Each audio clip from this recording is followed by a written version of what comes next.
अस्सलामु अलैकुम दोस्तों, कैसे हैं? उम्मीद करता हूं आप खैरियत से होंगे।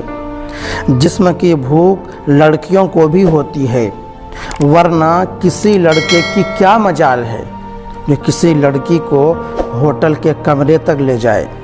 बात कड़वी है लेकिन सच है।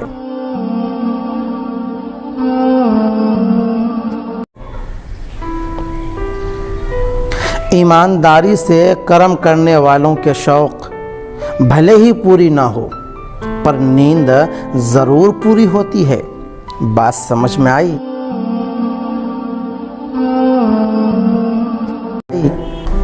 कितने ही बड़े स्कूल, कितने ही बड़े कॉलेज में पढ़ लो, लेकिन इंसान बनने के लिए कुरान पढ़ना ही होगा। बात समझ में आई?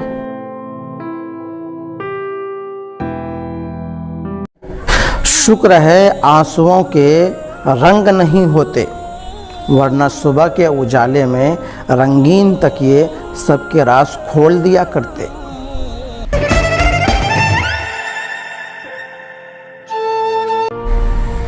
खुदा भूल चुका है, जिंदगी आजमाइश बन गई, दुआएं कबूल नहीं होती।